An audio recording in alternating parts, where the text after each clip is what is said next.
Bienvenidos amigos a este nuevo episodio donde vamos a continuar con la lectura del libro Conversaciones con Dios. Continuamos.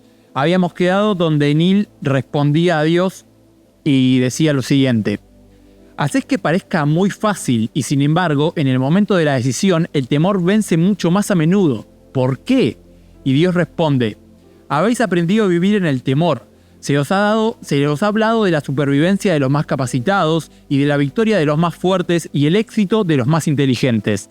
Pero se les ha dicho muy poco sobre la gloria de quienes más aman. De este modo te esforzás por ser el más capacitado, el más fuerte y el más inteligente, de una u otra manera. Y si en una situación determinada percibís que vos sos menos, tenés miedo de perder, puesto que se te ha dicho que ser menos significa perder. Así, evidentemente, elegís la acción promovida por el miedo, porque eso es lo que te han enseñado. Pero yo te enseño esto: cuando escojas la acción promovida por el amor, entonces harás algo más que sobrevivir, harás algo más que vencer, harás algo más que tener éxito. Entonces experimentarás la plena gloria de quién realmente sos y quién podés ser. Para hacer esto, debéis dejar de lado las enseñanzas de vuestros bien intencionados, aunque mal informados profesores mundanos, y escuchar las enseñanzas de aquellos cuya sabiduría proviene de otra fuente. Quiero releer esto, remarcar esto, porque cuando hablamos de que nosotros estamos configurados y que nos configuran de una manera, no significa que sean malas las personas. Por eso acá Dios dice: debes dejar de lado las enseñanzas de tus bien intencionados, aunque mal informados, profesores mundanos, y escuchar las enseñanzas de aquellos cuya sabiduría proviene de otra fuente. Hay muchos de estos profesores entre ustedes, como siempre lo ha habido, ya que nunca he querido privarlos de aquellos que les mostraran, les enseñaran, los guiaran y les recordaran esas verdades. No obstante, el mayor recordatorio no se halla fuera de ustedes, sino en vuestra propia voz interior. Esta es la primera herramienta que utilizo, puesto que es la más accesible.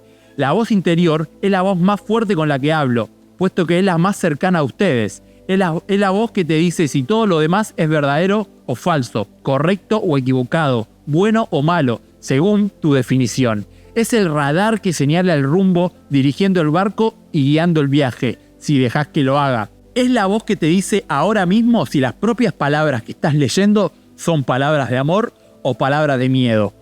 Con este patrón podés determinar si son palabras que hay que tener en cuenta o palabras que hay que ignorar. Y Neil dice: decís que si yo elijo siempre la acción impulsada por el amor, entonces experimentaré la gloria de quién soy y quién puedo ser. ¿Querés explicarme con más detalle eso, por favor? Y Dios responde: existe únicamente un propósito para toda la vida, y es, para ustedes y para todo lo que vive, experimentar la gloria más plena. Todo lo que decís, hacés o pensás está subordinado a esta función. Tu alma no tiene nada que hacer más que eso, y no quiere hacer más nada que eso. Lo maravilloso de este propósito es que nunca termina. Un fin es una limitación, y el propósito de Dios carece de este límite. Debe llegar un momento en el que os experimentéis a vosotros mismos en vuestra alegría más plena, y en ese instante imaginarás una gloria aún mayor. Cuando más seas, más llegarás a ser, y cuando más llegues a ser, más podrás ser todavía. El secreto más profundo es que la vida no es un proceso de descubrimiento, sino un proceso de creación. No te descubrís a vos mismo, sino que te creás a vos mismo. Tratás, por lo tanto, de no averiguar quién sos, sino de determinar quién querés ser. Y Neil dice: hay quienes dicen que la vida es una escuela, que estamos acá para aprender unas determinadas lecciones, que una vez graduados podremos continuar con estos objetivos mayores, liberados ya de las cadenas del cuerpo. ¿Eso es cierto? Es otra parte de tu mitología, basada en la experiencia humana. ¿Me estás diciendo que la vida no es una escuela? No. ¿No estamos acá para aprender? No. Entonces, ¿por qué estamos acá? Para recordar y recrear quién sos. Te lo he dicho una y otra vez y no me crees, pero así debe ser, ya que verdaderamente si no te creas como quién sos, no podés ser. Y vamos a hacer una pausa acá, muy interesante lo que dice Dios. Mucha gente anda diciendo, no, venimos acá a aprender, somos seres que venimos a aprender. Y no venimos a aprender un pingo, porque nosotros ya somos la esencia más pura. Nosotros ya somos una parte de esa divinidad. Entonces esa divinidad, si tendría que venir a aprender, estaría incompleta. No, nosotros ya sabemos todo. Simplemente tenemos que recordar para poder crear. O sea, ¿qué somos, pelotudos que tenemos que venir a aprender? No, ya sabemos todo, solamente tenemos que recordar quién somos en realidad para poder empezar a manifestar ese poder de creación. Continuamos. Bueno, me perdí un poco. Volvamos a lo de la escuela. He escuchado a un maestro tras otro decirnos que la vida es una escuela. Francamente, me choca oírte negarlo. Y Dios dice, la escuela es un lugar donde uno va si hay algo que no sabe y quiere saber. No es un lugar donde uno va si ya sabe algo y simplemente quiere experimentar su sabiduría. La vida, como la llamás, es una oportunidad para vosotros de saber experimentalmente lo que ya sabés conceptualmente. No necesitas aprender nada al respecto, necesitas simplemente recordar lo que ya sabés y obrar en consecuencia. No estoy seguro de entenderlo, Dios. Empecemos por acá. El alma, tu alma, ya sabe todo lo que se puede saber en este momento, nada se le oculta, nada desconoce, pero saberlo no es suficiente, el alma aspira a experimentarlo. Podés saber que sos generoso, pero a menos que hagas algo que demuestre generosidad, no tenés más que sino un simple concepto. Podés saber que sos amable, pero a menos que hagas algo que demuestre amabilidad con alguien, no tenés sino una idea sobre vos mismo. El único deseo de tu alma es convertir ese magnífico concepto de sí misma en su mayor experiencia. En tanto el concepto no se convierta en experiencia, todo lo que hay es simple especulación. Yo he estado especulando sobre mí mismo durante mucho tiempo, más del que tú y yo podríamos recordar conjuntamente, más que la edad del universo multiplicada por sí misma. Ve, pues, qué joven es, qué nueva es mi experiencia de mí mismo. Me perdí de nuevo, Dios. ¿Tu experiencia de vos mismo? Sí, permitime que te lo explique de este modo. En el principio, lo que es era todo lo que había y no había nada más. Pero todo lo que es no podía conocerse a sí mismo, pues todo lo que es era todo lo que había y no había más nada. Así, todo lo que es no era, ya que en ausencia de cualquier otra cosa, todo lo que es no es. Acá nos dice que para poder experimentarnos necesitamos a otro, que necesitamos otra persona, otro observador para que nos podamos experimentar, porque nosotros por nosotros mismos solos no podríamos experimentarnos, ya que no podríamos tener con qué compararnos. Entonces necesitamos otros puntos de vista para poder compararnos con otras cosas. Este es el gran es-no es, al que aludían los místicos del principio de los tiempos. Ahora bien, todo lo que es sabía que era todo lo que había, pero eso no era suficiente, puesto que solo podía conocer su total magnificencia conceptualmente y no experimentalmente. Sin embargo, es la experiencia de sí mismo lo que anhelaba, puesto que quería saber qué le apetecía ser tan magnífico.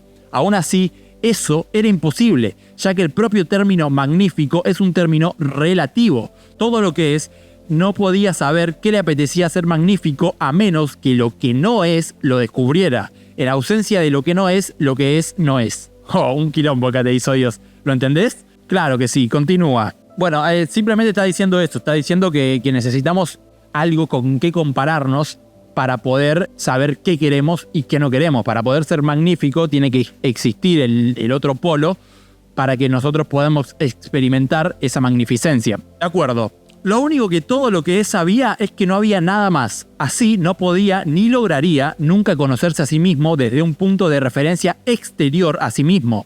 Dicho punto de referencia no existía. Solo existía un punto de referencia y era el único lugar interior. El es no es, el soy no soy. Aún así, el todo de todo decidió conocerse experimentalmente. Esta energía pura, invisible, inaudible, inobservable y por lo tanto desconocida por cualquier otra energía, decidió experimentarse a sí misma como la total magnificencia que era. Para ello, se dio cuenta de que habría de utilizar un punto de referencia interior. Se hizo el razonamiento totalmente correcto de que cualquier parte de sí mismo había de ser necesariamente menos que el total, y por tanto, si simplemente se dividía a sí mismo en partes, cada parte, al ser menos que el total, podía mirar al resto de sí mismo y ver su magnificencia.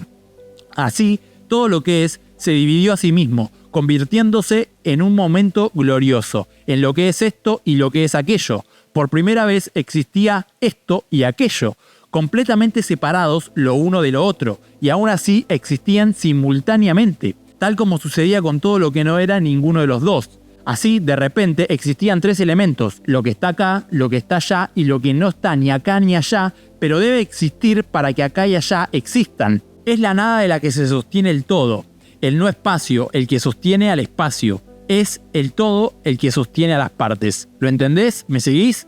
Creo que sí, realmente. Lo creas o no, lo has ilustrado de una forma tan clara que creo verdaderamente que lo entiendo. Voy a ir más lejos.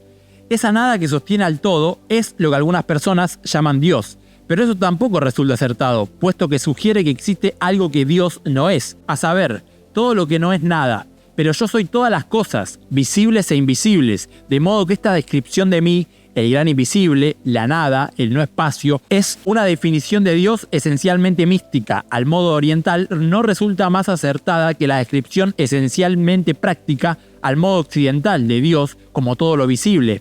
Quienes creen que Dios es todo lo que es y todo lo que no es son quienes realmente entienden correctamente. Ahora bien, al crear lo que está aquí y lo que está allá, Dios hizo posible que Dios se conociera a sí mismo. En el momento de esta gran explosión de su interior, Dios creó la relatividad, el mayor don que se hizo nunca a sí mismo. De este modo, la relación es el mayor don que Dios os hizo nunca, pero discutiremos este aspecto más adelante. Claro, se está diciendo que la relación es el mayor don porque gracias a la relación, gracias al otro, al poder experimentarnos y poder observar al otro, que el otro también somos nosotros, podemos decidir qué queremos ser. Así pues, a partir de la nada surgió el todo. Por cierto, un acontecimiento espiritual del todo coherente con lo que tus científicos llaman la teoría del Big Bang. Como todos los elementos se hallaban en movimiento, se creó el tiempo, puesto que algo que primero estaba aquí, luego estaba allá, y el periodo que empleaba en ir de aquí a allá resultaba mensurable. Exactamente como las partes de sí mismo visibles empezaron a definirse por sí mismas, unas en relación con las otras. Así sucedió también con las partes invisibles. Dios sabía que para que existiera el amor y se conociera a sí mismo como puro amor, había de existir también su contrario. Así, Dios creó voluntariamente la gran polaridad, el opuesto del absoluto amor. Todo lo que el amor no es, que ahora llamamos miedo. Desde el momento en que existe el miedo, el amor podía existir como algo que se podía experimentar. Es a esta creación de dualidad entre el amor y su contrario a lo que se refieren los humanos en sus diversas mitologías, como el nacimiento del diablo, la caída de Adán, la rebelión de Satán, etc. Del mismo modo que habéis decidido personificar el amor puro en el personaje que llaman Dios, también habéis decidido personificar el miedo abyecto en el personaje que llamás demonio. En la Tierra, algunos han establecido mitologías algo más elaboradas en torno a estos acontecimientos, completadas con argumentos de batallas y guerras, soldados angélicos y guerras diabólicas, las fuerzas del bien y del mal, de la luz y de la oscuridad. Esta mitología ha constituido el primer intento por parte de los hombres de entender y explicar a los demás de manera que pudieran entenderlo. Un acontecimiento cósmico del que el alma humana es profundamente consciente, pero que la mente apenas puede concebir.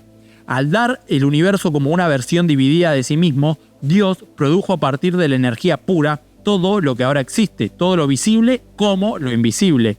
Acá cuando habla de invisible habla de otras dimensiones. En otras palabras, no solo se creaba de este modo el universo físico, sino también el universo metafísico, la parte de Dios que forma el segundo término de la ecuación soy, no soy. Explotó también en un infinito número de unidades más pequeñas que el conjunto. A estas unidades de energía las llaman espíritus. En algunas de vuestras mitologías religiosas se afirma que Dios Padre tiene muchos hijos espirituales. Este paralelismo con la experiencia humana de la vida que se multiplica parece ser el único modo que las masas pueden captar la realidad de la idea de la súbita aparición, la súbita existencia de innumerables espíritus en el reino de los cielos.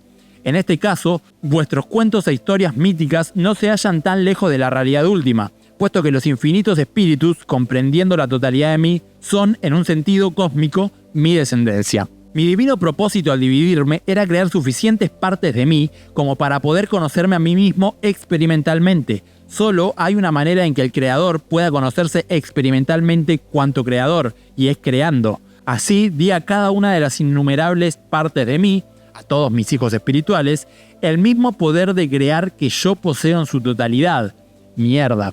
Acá escuchen lo que dice, vamos a releer esto. Así di a cada una de las innumerables partes de mí el mismo poder de crear que yo poseo en su totalidad. Todos tenemos el mismo poder de creación, simplemente tenemos que explotar esa habilidad. A eso es a lo que se refiere tu religión cuando afirma que fuiste creado a imagen y a semejanza de Dios. Esto no significa, como han dicho algunos, que nuestros cuerpos físicos sean iguales, aunque Dios pueda adoptar cualquier forma física que quiera para un determinado propósito.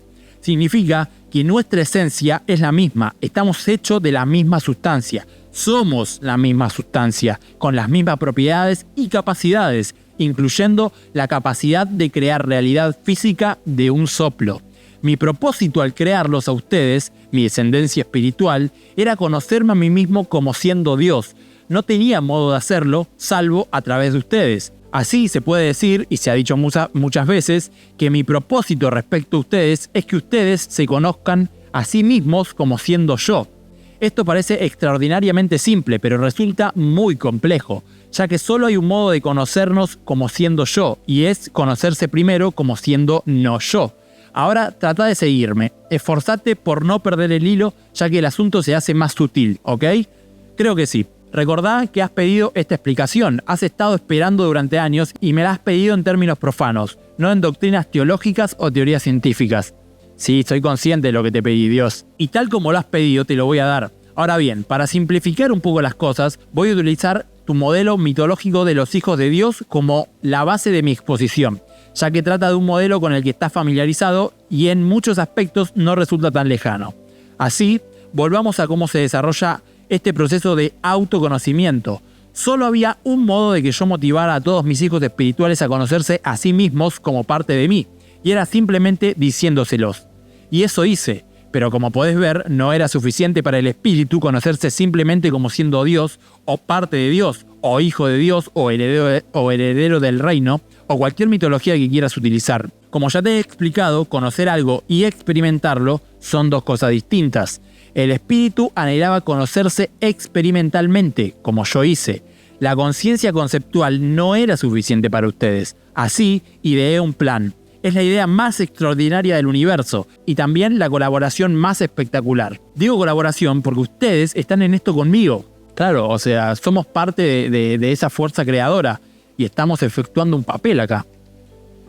Con este plan, ustedes, en cuanto espíritu puro, entraráis en el universo físico recién creado. Y ello porque lo físico es la única manera de conocer experimentalmente lo que se conoce conceptualmente. Este es un efecto, la razón por la que he creado el cosmos físico para empezar, como el sistema de relatividad que lo gobierna y toda la creación. Una vez en el universo físico, ustedes, mis hijos espirituales, pueden experimentar lo que sabéis de vosotros mismos, pero primero habéis de pasar por conocer lo contrario.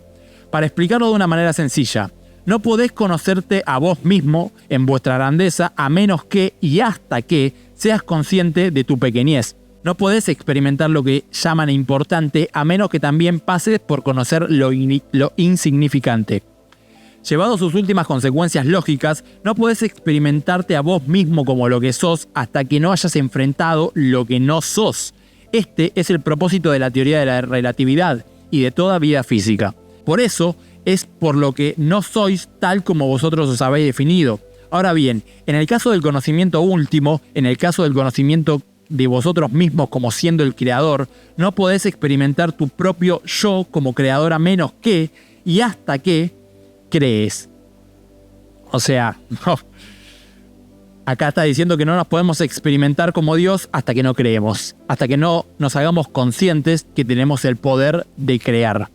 Y de crear, estamos hablando de crear realidades, no estamos hablando de pintar un cuadro, que también es válido, pero estamos hablando de crear realidades, de crear en el plano 3D. Y no podés crearte a vos mismo en tanto no os descreéis a vosotros mismos. En cierto sentido, tenés primero que no ser con el fin de ser. ¿Me seguís? Creo que sí. Quédate con esa idea.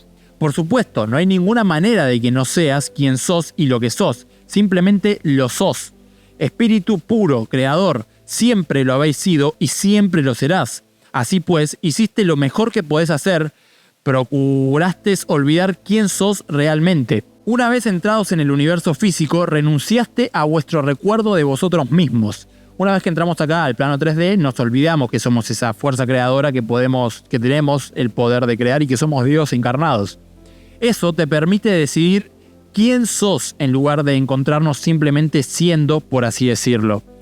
Es en el acto de decidir ser y no estar siendo simplemente lo que sos, una parte de Dios, en el que te experimentás a vos mismo como siendo con total decisión, que es lo que, por definición, es Dios. Sin embargo, ¿cómo podés decidir respecto a algo sobre lo que no hay ninguna decisión?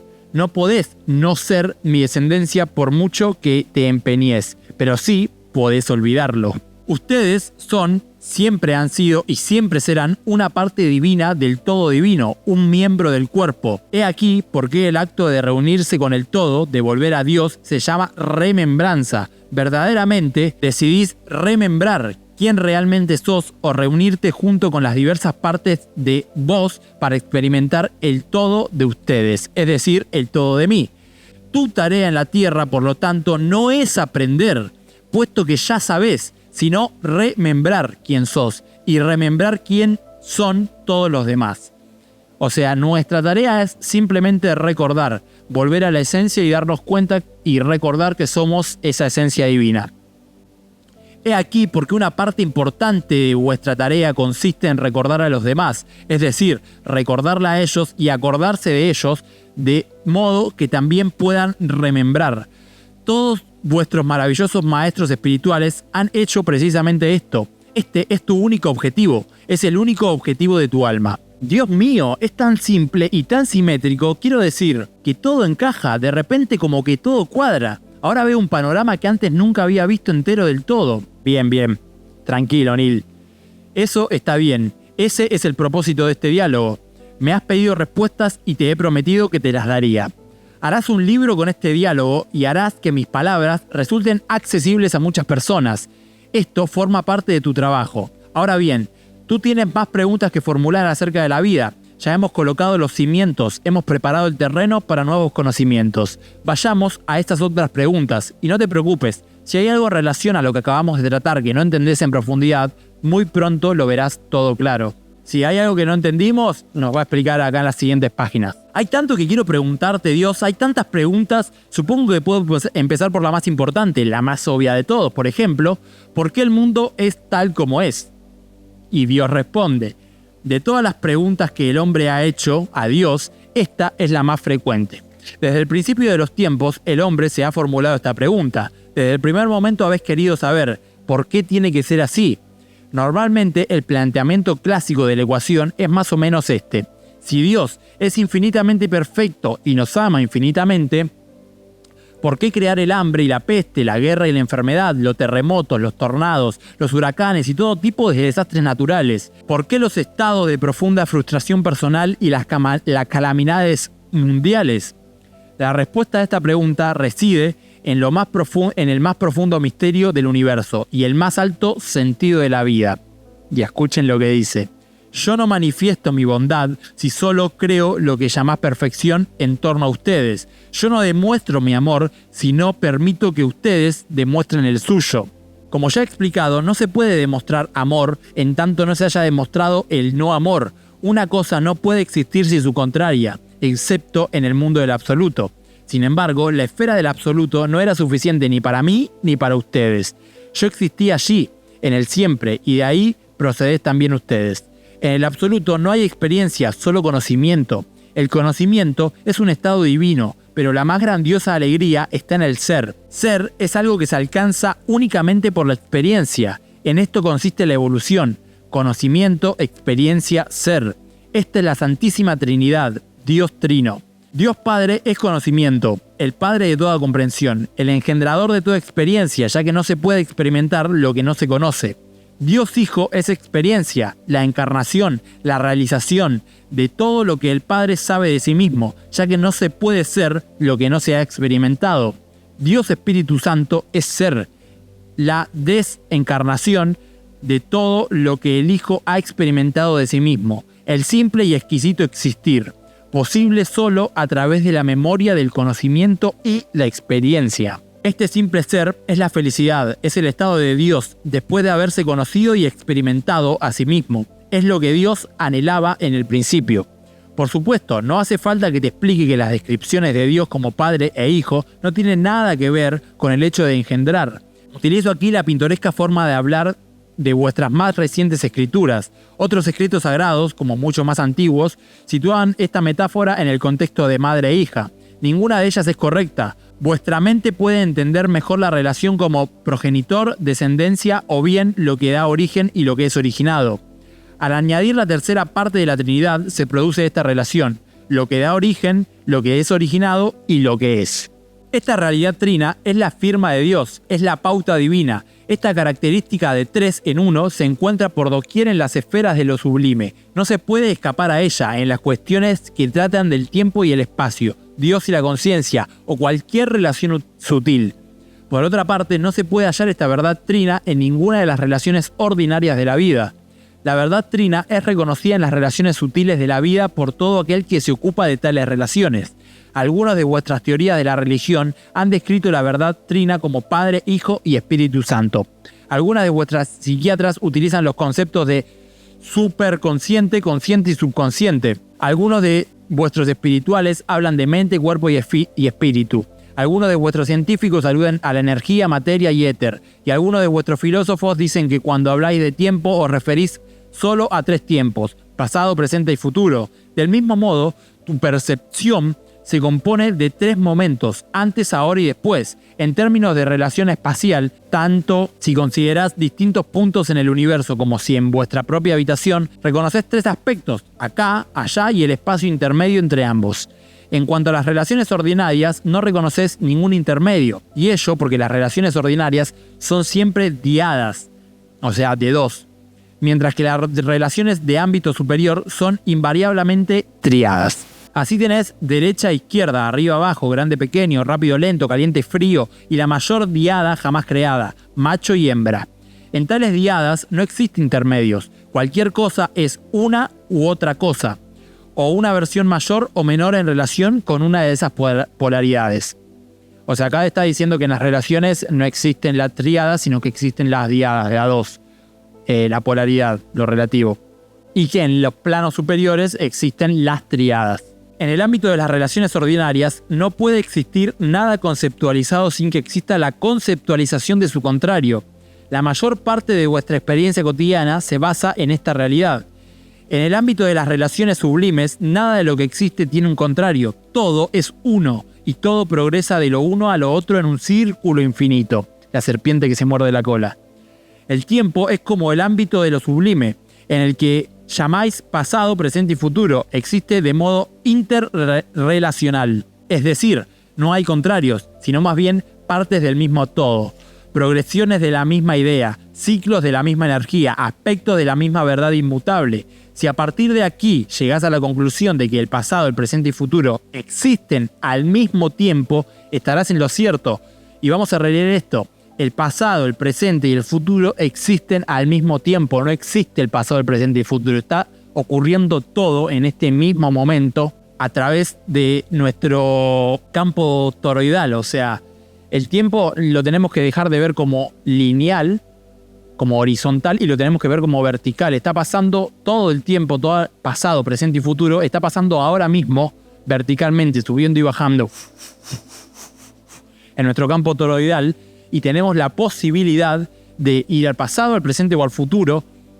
Y esa es nuestra habilidad de crear, porque podemos movernos por el tiempo. Tenemos que dejar de ver el tiempo como lineal y ver el tiempo como circular. El pasado no está ni atrás, ni el futuro está adelante. El pasado puede estar adelante, el futuro puede estar atrás, el presente puede estar adelante. O sea, no existe el tiempo, es solamente una concepción de nuestra mente para que podamos experimentar esto, pero el tiempo en realidad no existe.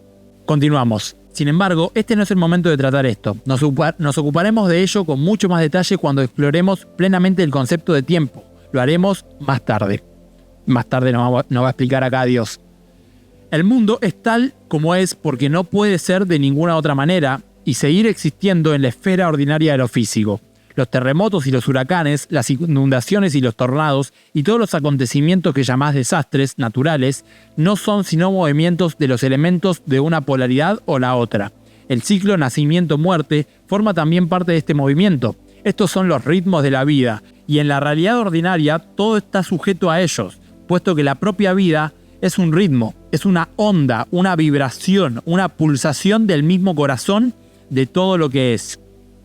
Vamos a releer esto porque me parece muy interesante. Estos son los ritmos de la vida, y en la realidad ordinaria todo está sujeto a ello, puesto que la propia vida es un ritmo, es una onda, una vibración, una pulsación del mismo corazón de todo lo que es. O sea, somos frecuencia, ese campo electromagnético, ese toroide emanando frecuencias al universo que sale desde nuestro corazón. Por eso es muy importante siempre volver al corazón. El malestar y la enfermedad son los contrarios de la salud y el bienestar, y se manifiestan en tu realidad a petición tuya. No podés caer enfermo si, a un determinado nivel, no lo provocás vos mismo, y podés estar bien de nuevo en un cierto momento simplemente decidiéndolo estar. Los estados de profunda frustración personal son respuestas que habéis elegido, y las calamidades mundiales son el resultado de la conciencia mundial. Tu pregunta implica que yo decido tales acontecimientos, que ocurrirán por mi voluntad y mi deseo, pero yo no provoco estas cosas, simplemente observo a ustedes hacerlo, y no hago nada para detenerlas, porque obrar así sería coartar tu voluntad. Además, ello te privaría de la experiencia de Dios, que es la experiencia que vos y yo hemos elegido juntos. No condenés todo aquello que llamas malo en el mundo. En lugar de ello, pregúntate qué es lo que considerás malo y, en su caso, qué puedes hacer para cambiarlo. Investiga en ello, preguntándote qué parte de mí mismo quiero experimentar ahora ante esta calamidad. ¿Qué aspecto del ser decido que surja a partir de ahora? Y ello porque todo lo vivo existe como una herramienta de vuestra propia creación, y todos sus acontecimientos se representan simplemente como oportunidad para que decidas y seas quien sos. Esto es así para cualquier alma. No sos, por tanto, víctimas del universo, sino únicamente creadores. No existen las víctimas, somos creadores de nuestro puto universo. Nosotros creamos nuestra realidad. Si estás enfermo, si no tenés plata, si estás con depresión, si te dejó tu pareja, si estás en la ruina, si te echaron del trabajo, cualquier cosa, si vino un huracán y te voló la casa, cualquier cosa lo creaste vos. Vamos a releer. Por tanto, no sos víctima del universo, sino únicamente creador. Todos los maestros que han caminado por este planeta lo han sabido.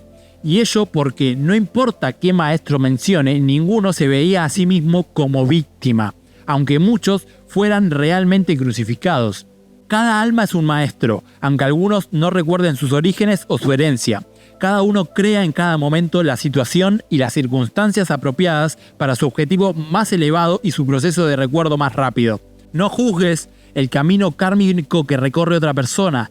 No envidies su éxito. No compadezcas su fracaso, puesto que no sabes qué es éxito y qué fracaso en los cálculos del alma. No llamás a algo calamidad ni feliz acontecimiento hasta que decidas o compruebes cómo es utilizándolo, ya que es una calamidad la muerte de uno si con ello salva las vidas de miles, y es una vida un feliz acontecimiento cuando ésta solo ha provocado dolor. Sin embargo, aunque no juzgues, mantén siempre tu propio criterio y deja que los demás sigan el suyo.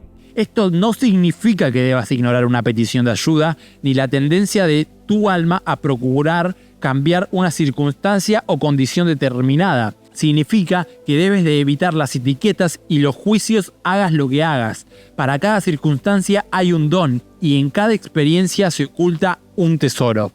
Había una vez un alma que sabía que ella era una luz, era un alma nueva y por lo tanto ansiosa por experimentar. Soy la luz, decía, soy la luz, pero todo lo que supiera al respecto y todo lo que dijera al respecto no podían sustituir a la experiencia, y en la esfera de la que surgió esta alma no había sino la luz. Todas las almas eran grandiosas, todas las almas eran magníficas, y todas las almas brillaban con brillo imponente de mi propia luz. La pequeña alma en cuestión era como una vela en el sol, en medio de la más grandiosa luz, de la que formaba parte. No podía verse a sí misma ni experimentarse a sí misma como quién y lo que realmente era. Sucedía que esta alma anhelaba una y otra vez conocerse a sí misma, y tan grande era su anhelo que un día le dije: ¿sabes qué, pequeña? ¿Qué deberías hacer para satisfacer este anhelo tuyo? ¿Qué? Dios mío, quiero hacer algo, me dijo la pequeña alma. Debes separarte del resto de nosotros, respondí, y luego debes surgir por ti misma en la oscuridad. ¿Qué es la oscuridad?, preguntó la pequeña alma. Lo que tú no eres, le respondí, y el alma lo entendió. Y eso hizo el alma, apartándose del todo, e incluso yendo hacia otra esfera. En esa esfera, el alma tenía la facultad de incorporar su experiencia todo género de oscuridad, y así lo hizo. Acá, ¿saben de qué está hablando?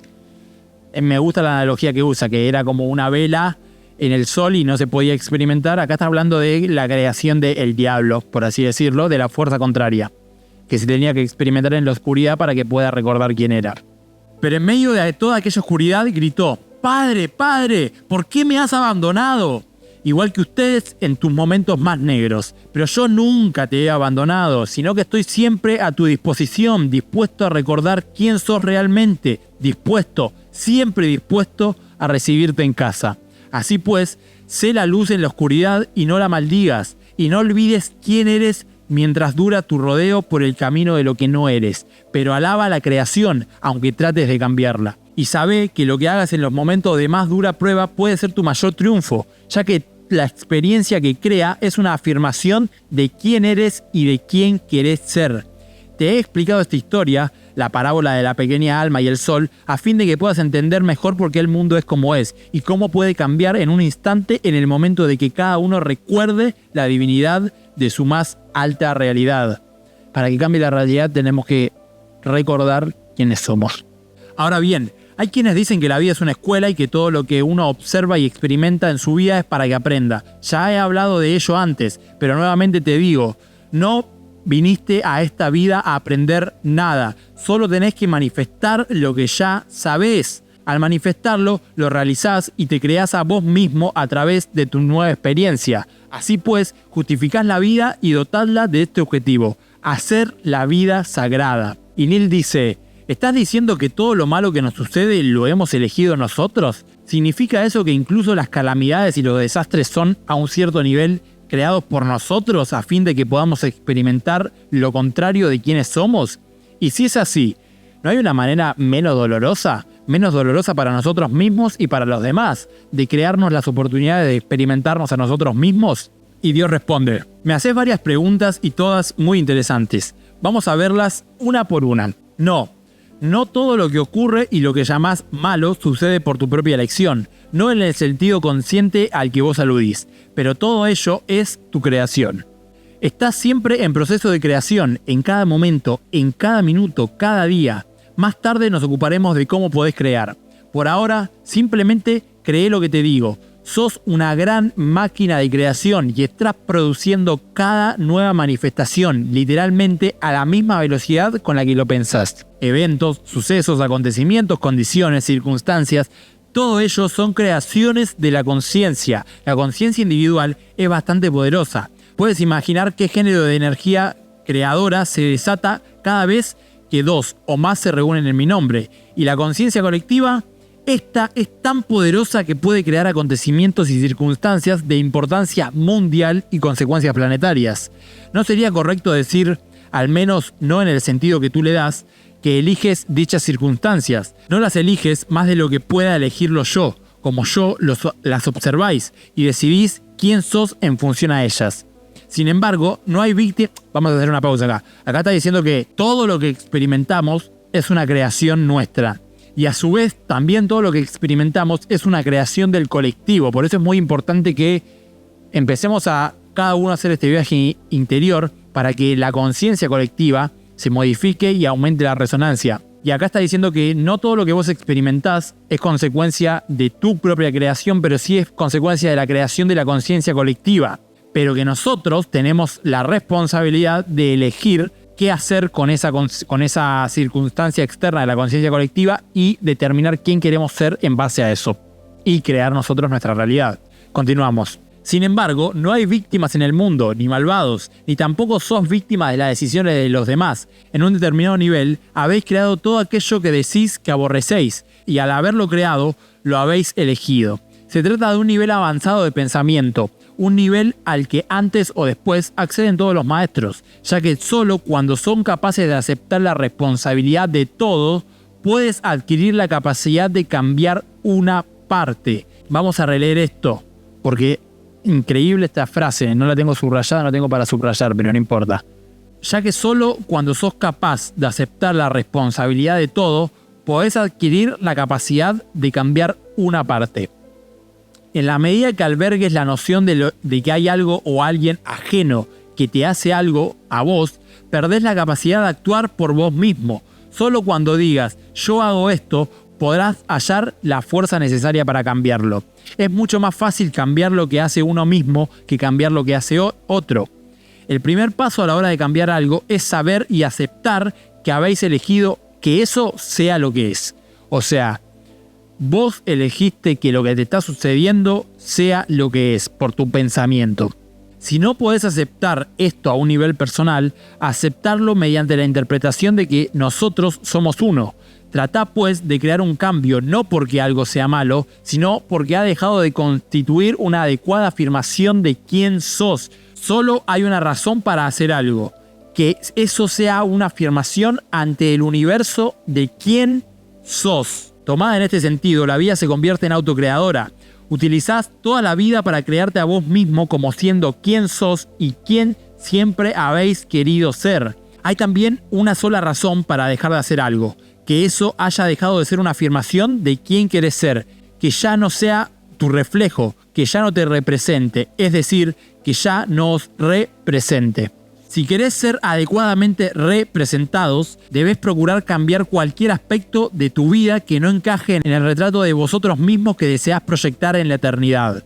En el más amplio sentido, todo lo malo que sucede es por tu propia elección. El error no está en elegirlo, sino en calificarlo de malo. Al calificarlo así, te calificás de malo a vos mismo, ya que se trata de una creación tuya. No podés aceptar esta etiqueta, no tanto porque te califiques de malo como porque negás tu propia creación. Esta es la falta de honradez intelectual y espiritual que te permite aceptar un mundo cuyas condiciones son como son.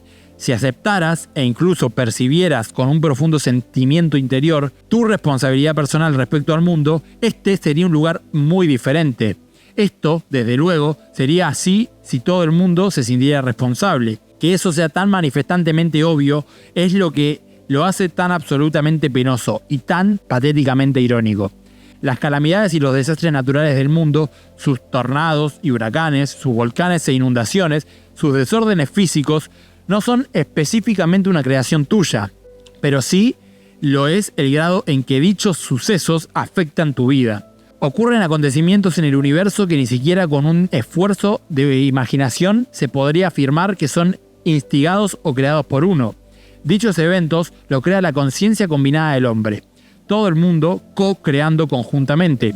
Produce dichas experiencias. Lo que hace cada uno de nosotros individualmente es moverse a través de dichas experiencias, decidiendo qué significado tienen para él, si tienen alguno, decidiendo quiénes y qué son en relación con ellas. Así creas colectivamente e individualmente la vida y los momentos que experimentás para el propósito del alma de evolucionar. Me has preguntado si no hay una manera menos dolorosa de pasar por este proceso, y la respuesta es que sí, pero nada en tu experiencia externa habrá cambiado. La manera de reducir el dolor que asocias con las experiencias y acontecimientos de la Tierra, tanto tuyo como los de los demás, es cambiar el modo de percibirlos. Y vamos a hacer una pausa acá, que a esto nos referimos cuando hablamos de hacernos responsables. Nosotros somos responsables de cómo interpretamos y percibimos la realidad. Y acá Dios lo dice muy claro, la manera de reducir el dolor que asociás con las experiencias y acontecimientos de la Tierra es cambiar el modo de percibirlos. No podés cambiar el acontecimiento externo, puesto que ha sido creado por muchos de ustedes y vuestras conciencias no se han desarrollado lo bastante como para alterar individualmente lo que ha sido creado colectivamente. De modo que debes cambiar la experiencia interna. Esta es la llave maestra de la vida, cambiar la experiencia interna. Nada es doloroso en sí y por sí mismo. El dolor es el resultado de un pensamiento equivocado. Es un error en el pensar. Un maestro puede hacer desaparecer el mayor dolor. De este modo, el maestro sana. El dolor resulta de un juicio que te has formado sobre algo. Elimina el juicio y desaparecerá el dolor. A menudo, el juicio se basa en la experiencia previa. Vuestra idea sobre algo se deriva de una idea anterior sobre aquello. A su vez, vuestra idea anterior resulta de otra a una anterior a ella, y esta de otra, y así sucesivamente. Hasta llegar, recorriendo todo el camino hacia atrás, como en la sala de los espejos, a lo que yo llamo el primer pensamiento. Todo pensamiento es creador, y ningún pensamiento es más poderoso que el pensamiento original. He ahí por qué a veces se llaman también pecado original. El pecado original consiste en que vuestro primer pensamiento sobre algo sea un error. Este error se mezcla muchas veces con un segundo o tercer pensamiento. La tarea del Espíritu Santo consiste en inspirarnos nuevos conocimientos que pueden liberarnos de nuestros errores. ¿Estás diciendo que no debo sentirme mal al pensar en los niños que mueren de hambre en África, la violencia y la injusticia de América, o el terremoto que mata a centenares de personas? Y Dios responde: en el mundo de Dios no existen los debos ni los no debo. Haz lo que vos quieras hacer. Haz aquello que constituya tu reflejo, aquello que te represente como una versión más magnífica de vos mismo. Si querés sentirte mal, sentite mal. Pero no juzgues ni condenes, puesto que no sabéis por qué ocurren los acontecimientos ni con qué fin. Y recordá esto: aquello que condenás te condenará, y un día serás aquello que juzgas. Vamos a releer esto. Recordá que aquello que condenás te condenará, y un día serás aquello que vos juzgás. Tratá más bien de cambiar o de ayudar a quienes lo están cambiando, aquello que ha dejado de reflejar vuestro más alto sentido de quién sos. No obstante, bendecilo todo, pues todo es creación de Dios, a través de la vida que constituye la más alta creación. Y Neil dice: ¿podríamos detenernos acá un instante para que pueda recobrar un poco el aliento? No sé si escuché bien. ¿Decís que el mundo de Dios no existen los debo ni los no debo? Exacto. ¿Cómo puede ser eso? Si no existen en tu mundo, ¿dónde existirían entonces? ¿Qué dónde? Repito la pregunta. ¿Dónde existen los debo y no debo si no es en tu mundo? En tu imaginación, Neil. Qué buena respuesta. Los debo y los no debo existen en nuestra propia mente nada más. No debes hacer nada. Sin embargo, quienes me enseñaron todo lo que sé acerca de lo correcto y lo equivocado, lo que hay que hacer o dejar de hacer, lo que se debe o no se debe hacer, me dijeron que todas aquellas reglas se infundaban en vos, en Dios. Entonces, déjame decirte que quienes te enseñaron estaban equivocados. Yo nunca he establecido qué es lo correcto y lo equivocado, qué hay que hacer o qué hay que dejar de hacer. Obrar así equivaldría a despojarnos completamente de vuestro mayor don, la posibilidad de hacer lo que vos quieras y experimentar los resultados de ello. La oportunidad de crearte a vos mismo de nuevo a imagen y a semejanza de quien realmente sos. El espacio para producir una realidad de vosotros mismos cada vez mayor, basada en vuestra idea más magnífica de aquello de lo que sois capaces. Afirmar que algo, un pensamiento, palabra u obra, es equivocado, sería tanto como deciros que no lo pusiéramos en práctica. Deciros que no lo pusiéramos en práctica sería lo mismo que prohibírselo.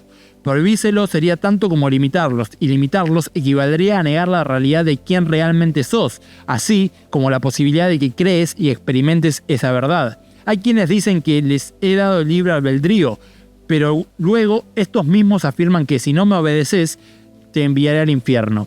¿Qué clase de libre albedrío es ese? ¿No constituye eso una burla hacia Dios? ¿Negar todo tipo de relación auténtica entre nosotros? Bueno, acá entramos en otro terreno del que también quería que habláramos. Y es todo ese asunto del cielo y el infierno. Por lo que puedo deducir, no existe nada parecido al infierno. El infierno existe, pero no como vosotros pensáis. Y no lo habéis experimentado por la razón que te he dado. ¿Qué es el infierno entonces? Es la experiencia del peor resultado posible de tus elecciones, decisiones y creaciones. Es la consecuencia natural de cualquier pensamiento que me niegue o niegue quién sos en relación a mí. Es el dolor que sufrís a causa de un pensamiento equivocado. Pero el término pensamiento equivocado tampoco es apropiado, ya que no existe nada que sea equivocado. El infierno es lo opuesto a la alegría, es la insatisfacción, es saber quién sos y qué sos y fracasar a la hora de experimentarlo. Es ser menos. Eso es el infierno. Y no hay ninguno mayor para tu alma. Pero el infierno no existe como ese lugar que habéis imaginado, donde te quemás en un fuego eterno o como una forma de tormento perpetuo. ¿Qué podría pretender yo con eso? Incluso si yo sostuviera la idea extraordinariamente malvada de que no te mereces ir al cielo, ¿por qué habría de tener la necesidad de buscarte algún tipo de venganza o castigo por la falta que cometiste? ¿No sería para mí mucho más fácil simplemente deshacerme de vos? ¿Qué vengativa parte de mí necesitaría someterte a un sufrimiento eterno de un tipo y una intensidad más allá de cualquier descripción? Si me contestás que la necesidad de justicia no sería suficientemente justo la simple negación de la comunión conmigo en el cielo, ¿hace falta también infligir un dolor sin fin? Te digo que después de la muerte no hay ninguna experiencia semejante a lo que habéis elaborado en tu mitología, basado en el temor. Pero sí existe la experiencia del alma tan infeliz, tan incompleta, tan inferior al todo, tan separada de la inmensa alegría de Dios, que para tu alma eso sería el infierno. Pero déjame que te diga que yo no te envío ahí, ni tampoco soy la causa de esa experiencia. Sos vos mismo, quien crea la experiencia cada vez que rechazás a tu yo, cada vez que negás quién y qué sos realmente. Pero ni siquiera esta experiencia es eterna, no puede serlo, puesto que no forma parte de mi plan que permanezca separado de mí para siempre. En realidad, una cosa así es una imposibilidad. Para que algo así suceda, no solo vosotros habéis de negar quién sos, también habría de hacerlo yo, y eso no lo haré nunca. Mientras uno de nosotros mantenga la verdad acerca de nosotros, dicha verdad prevalecerá finalmente. Acá lo que está diciendo es que el infierno, por así decirlo, no existe como un lugar al que te vas cuando te morís, sino que el cielo y el infierno existen en esta misma tierra, en este mismo momento, en esta misma realidad existe el cielo y el infierno. El infierno es negar a tu yo superior, el infierno es no reconocer el poder que tenés, el infierno es no expresar quién sos y transformarte en tu más alta versión. Eso es el infierno. En tierra existe acá. Muchas personas están viviendo en el infierno en este mismo momento, pero no porque exista un Dios que te condene o porque haya un lugar al cual ir que te mandan cuando te morís. No existe eso, sino que es una decisión tuya propia de no hacerte consciente y no decidir quién querés ser, de decidir no experimentar tu mayor poder, tu mayor facultad. El infierno es una decisión, es no aceptarte a vos y no vivir en pleno gozo y armonía con Dios.